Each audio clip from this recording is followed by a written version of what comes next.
So. You can walk over to one of the car doors so we can figure this all out. Okay, listen.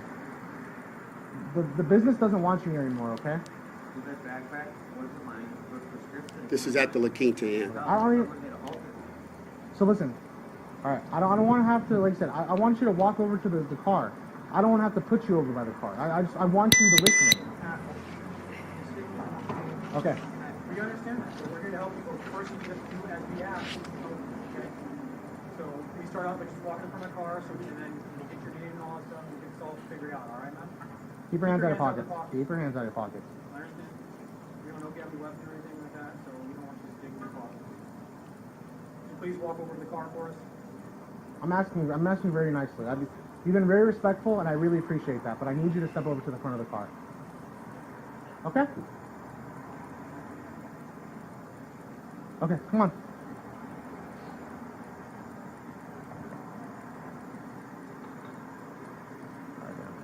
You gotta walk over. Let's go.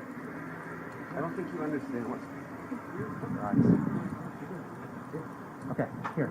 I'm gonna make sure you don't have any weapons on you, okay? Put your hands on your back. There you go. Hey, relax. Stop. Spread your feet. Listen, man. Stop. What's your name? Spread your feet. Spread your feet, dude. Don't be stupid right now. I'm not stupid. Okay.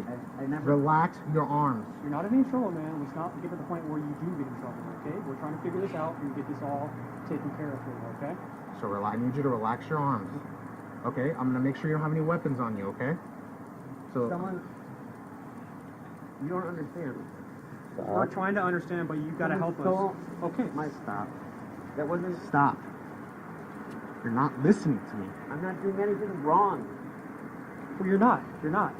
The only thing you're doing wrong is just not listening to us right now. I am listening to you. But you're not obeying our commands. That's the only thing you're not doing wrong, man. There was nothing. This is video at the Clark County Detention Center after they removed Farah from the patrol vehicle. Going. All right, it is March 31st, 2019. Time now is 21:17. This man was brought in code 5. Put your arms We down. had him against a car. Put your arms down. We were trying to pat him down. Waiting for medical to come check him out just because he's really hyped up. Put your arms down. Wouldn't give any information to the patrol. Let's get his lap belt on. Lap belt on, feet in, and then we'll do the switch out the cuffs. Here, go and grab this. Snap.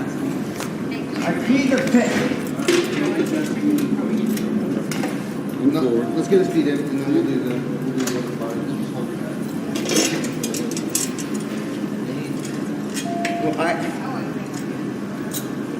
So we're gonna go with time in 21:15.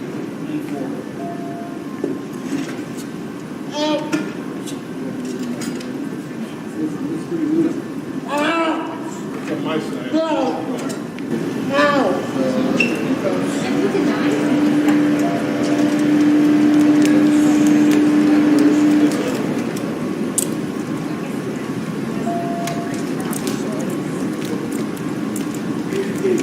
Stop. Annotate that there is blood on his right wrist, but it was here. We still had him up against the patrol vehicle. There is blood on him? Just his wrist.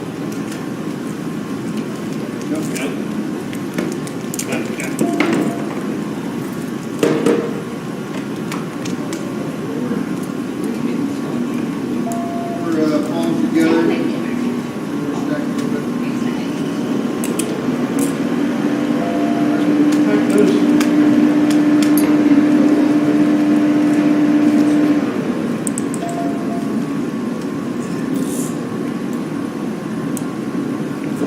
Push your hands down. Sit back.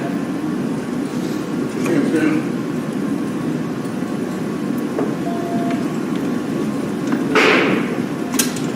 All right, so again, he wouldn't give us any info. He wouldn't give patrol any info.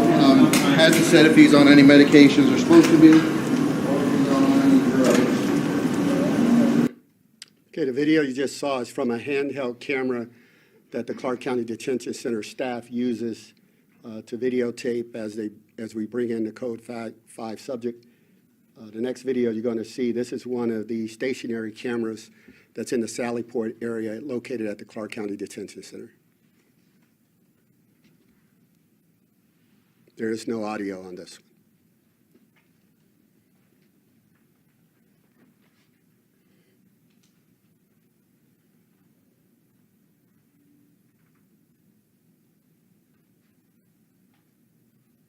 The lady you see out there with the white top and dark trousers is part of the medical staff at the facility.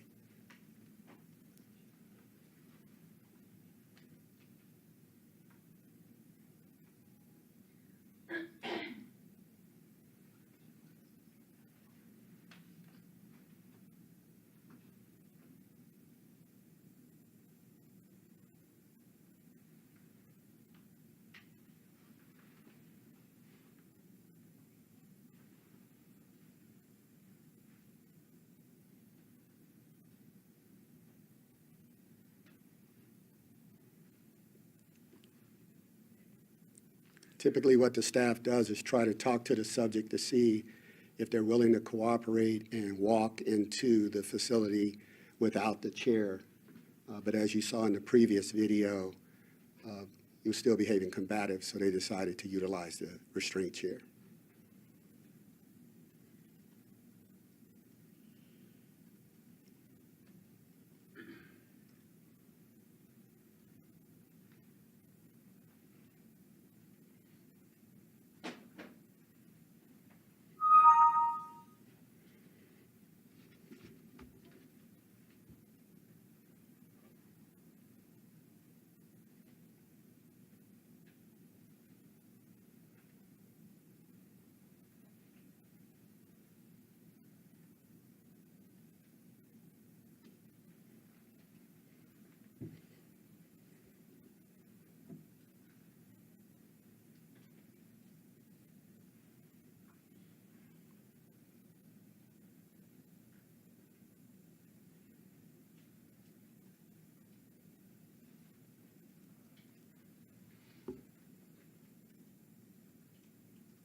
Just for your information, the entirety of this particular video is approximately 9 minutes.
As you can see there, suspect appears a little bit agitated, and the officers are having to restrain him. And at this time, the sergeant goes to retrieve the camera from the chair, and he will start videotaping. And that is the video you saw in the previous handheld video, where it picks up there. You're pretty much at that same time and place at this time.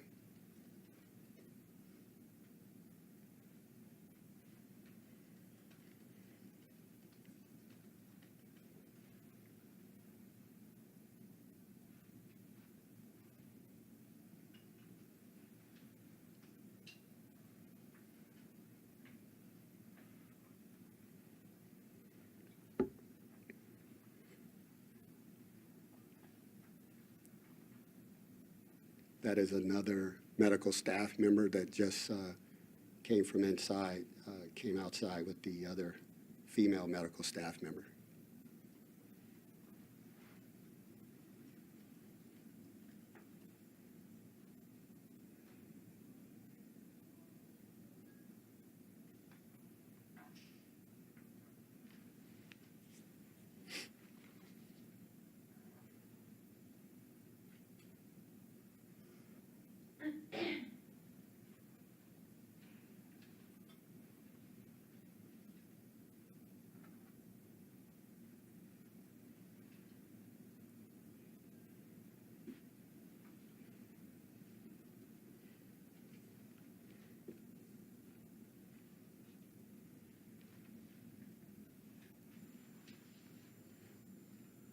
You notice she looked in. The officers had mentioned on the previous video, you may have heard them say they noticed a little blood at the handcuff area, and you can see the medical staff member looking in there as that was noted to observe what exactly they were referencing in terms of seeing blood near the handcuffs.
They completed putting the restraints on him in the chairs, and as they turned him around to take him in, that is when the medical staff, she takes a look at him and determined she was concerned, and they started addressing him at that time.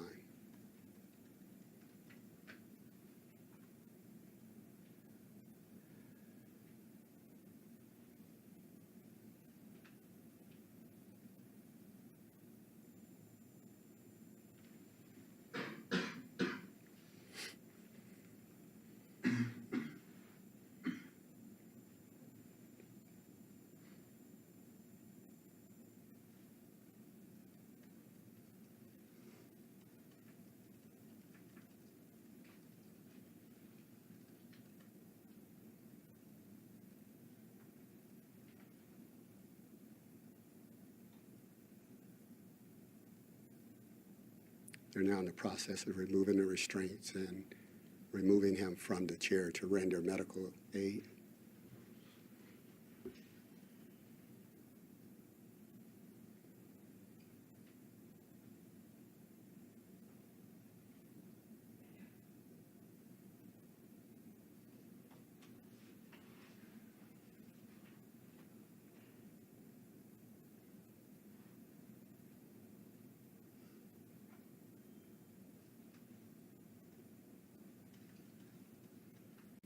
I'm Assistant Sheriff Charles Hank, and I'm going to brief you the details as we know them today on an in-custody death that occurred at the Clark County Detention Center on Sunday, March 31st, 2019. The date and time of the initial call is March 31st, 2019 at 8:14 p.m., and it was an other disturbance call.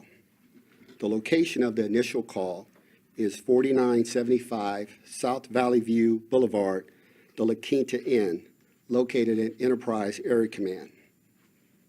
The time and location of the in-custody death is 9:59 p.m. at the Clark County Detention Center. The involved officers are Corrections Sergeant Richard Newman. He is 53 years old and has been with the Las Vegas Metropolitan Police Department since February of 2002. Corrections Sergeant Samuel Mendoza. He is 40 years old and has been with the Las Vegas Metropolitan Police Department since August of 2000. Corrections Officer Aaron Mosley. He is 54 years old and has been with the Las Vegas Metropolitan Police Department since August of 2000. And Corrections Officer Jeremy Stewart, he is 44 years old and has been with the Las Vegas Metropolitan Police Department since March of 1999. All four are assigned to the Clark County Detention Center. The suspect, Nicholas Farah, he was a 36-year-old white male adult, 5'6", 150 pounds. Farah's criminal history, he was a convicted felon for possession with intent to deliver LSD in 2001 in Wisconsin. Farah had priors for attempt, manufacture, deliver THC, possession of a controlled substance, theft, resisting a police officer, possession of drug paraphernalia, probation violation, bail jumping, possess illegally obtained a prescription, disorderly conduct, and battery domestic violence. Farah's charges for while he was in custody are trespass, obstructing a obstructing a police officer, and resisting arrest. The details of the incident. On Sunday, March 31st, Farah was arrested by patrol officers for trespassing at the La Quinta Inn located at 4975 South Valley View Boulevard. The La Quinta management reported Farah was in their business, acting strangely, and repeatedly called for cabs and then refused service after their arrival. Officers arrested Farah after management requested Farah be trespassed from the property. Farah was advised of the trespass warning and gave Farah the opportunity to leave on his own, but he refused. Due to Farah being duly warned of his trespassing and still refusing to leave, he was arrested. While officers were putting Farah into the patrol car for transport, Farah began resisting and became agitated. Due to Farah's actions, the officers requested a Code 5 via dispatch. A Code 5 is a request for cameras in the jail to be activated and is used to inform the jail that patrol is bringing in an uncooperative or combative subject. A Code 5 also requires the Clark County Detention Center staff to meet the patrol officers in the sally port of the jail when they are bringing a suspect in, to assist with getting the suspect into the facility safely. When the officers arrived with Farah, correction staff met them in the sally port area of the jail with a restraint chair. The restraint chair is used to restrain combative subjects and to keep them from injuring themselves or others during the booking process. As the corrections officers began patting Farah down and searching him, he once again became combative and uncooperative. Due to the suspect's actions, the corrections staff decided to place him in the restraint chair. The officers held Farah in the chair with his head between his legs and his arms stretched up and behind him to adjust the handcuffs to fit Farah's arms into the cutout in the restraint chair. They were also switching out the patrol officers' handcuffs to a pair from the jail. After being held in this position for approximately 75 seconds, Farah appeared to stop breathing. EMT personnel already on scene noticed Farah wasn't breathing and began to render medical aid along with the Clark County Detention Center staff. An ambulance transported Farah to the University Medical Center, where he was pronounced deceased at 9:59 p.m. Ma'am. Hey, Mayor, so at the point when they pulled him up from the position where his head was down between his knees, was he dead then? I don't know, ma'am. I can't say. It hasn't been determined at this time. And do they have a cause of death yet? No, we're still waiting on the coroner's report to determine that. Yes, sir. So, is it common for people to lose consciousness or I guess stop moving once they're being put into this restraint chair? I guess what's the process with that? I can't say that it is common, but sometimes they start cooperating and will be still, and sometimes they remain combative. Is anyone in the video that was involved in trying to restrain the suspect going to be placed on some kind of administrative leave? Yes, the two sergeants, as well as the two correction sergeants, as well as the two correction officers have been placed on administrative leave. Yes, sir. How often do you guys use that chair on a daily basis? We use it frequently. The specific number I don't have available to me right now. Do you have an average, Chief, of how often it's used per day? Not immediately, sure. But we do use it, and it's based on a as-needed basis. It's not something that we just use haphazardly or just any inmate. If they're cooperative, we typically just walk them in. And as I mentioned earlier, what we typically do upon their arrival of being told they're being transported Code 5, the sergeant is required to go and make contact with the subject and determine if he or she is willing to cooperate and walk in without utilizing the chair. And in this case, as you can see, he still became a little agitated and combative.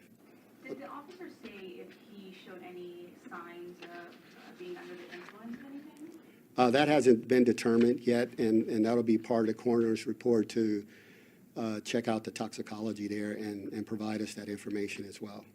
In I'll take- addition to her question, was there any sign of mental illness? We're not aware of any mental illness. We were advised that he does have a history of illicit drug use, so that was shared with us. I'll take one more question. Is he a resident of Las Vegas? No, ma'am. Of the state of Nevada? Wisconsin, I believe. Is that correct? Wisconsin. Officers are required to turn off their body worn cameras once entering CCTV, that's correct? That's correct. The patrol officer turns off their camera, so keeps it on during the transport. Once he gets to the facility, it's turned off. Thank you. You have a safe day.